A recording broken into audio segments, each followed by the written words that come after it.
Welcome back, everyone, to the KingG Finance Podcast. Normally, this is the place where we break down money, investing, and the path to financial freedom. But today, I want to take a step aside, because something happened that shook not only America, but the entire world.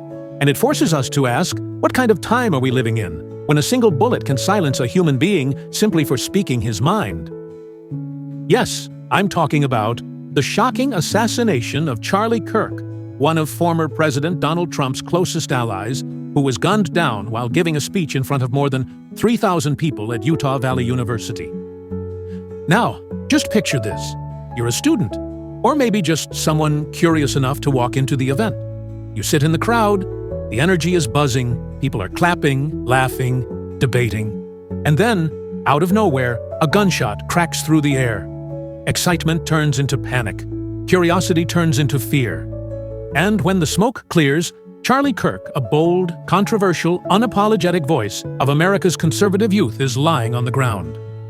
I'm not telling you this to be dramatic. I'm telling you because that's exactly how brutal the moment was. And here's why it matters. This didn't happen in some dark alley. It wasn't a random car accident. It happened on stage, in the open, in front of thousands of witnesses, cameras rolling, lights shining. It happened right in the heart of a public event, which means it wasn't just an attack on one man. It was an attack on the very idea of safety in civic life. But here's the question we all need to ask. Why Charlie Kirk? For some, Charlie was a warrior, someone who spoke out against wokeness, who pushed back hard on issues like gender, immigration, guns. For others, he was a dangerous extremist, someone who fueled division and anger. Whether you admired him or despised him, there's one thing we can't deny. He was influential. And sometimes, being influential makes you a target. But let's be very clear about this. In a civilized society, you don't answer speech with bullets. You don't silence a voice by pulling a trigger. When you do that, you don't just kill your opponent. You kill faith in free speech. You kill the foundation this country was built on. And that, right there, is the tragedy. Think about it.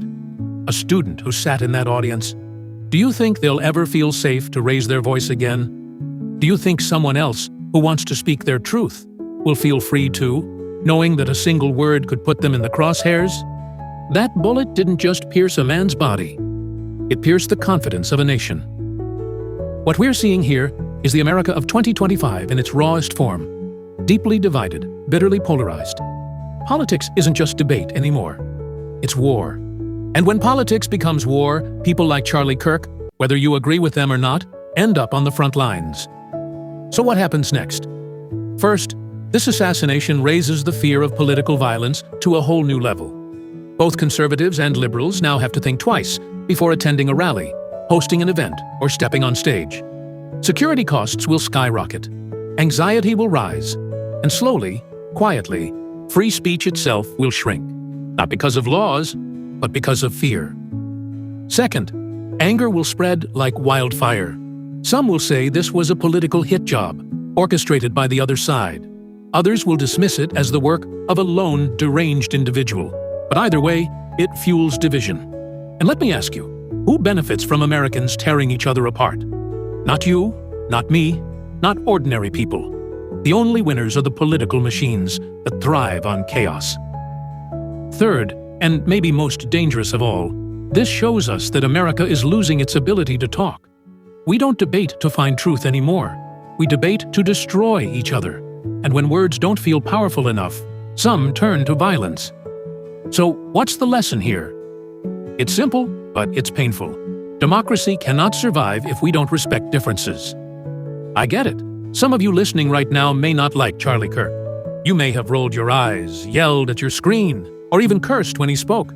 But ask yourself, if tomorrow the bullet wasn't aimed at him, but at someone you admire, how would you feel? Would you still say, well, that's just politics?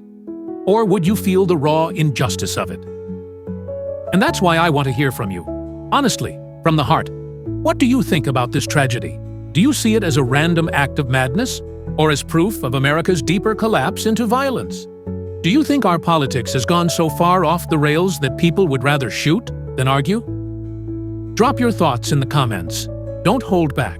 Because if we stop talking, if we stop sharing, even when it hurts, that's when the shooter truly wins. To the family of Charlie Kirk, I offer my deepest condolences. This wound will not heal quickly, and nothing I say can ease that loss.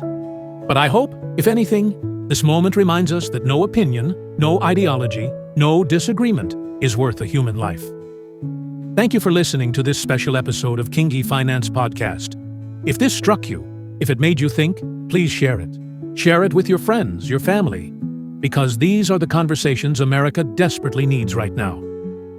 And of course, don't forget to subscribe to the channel, because here, we don't just talk about money.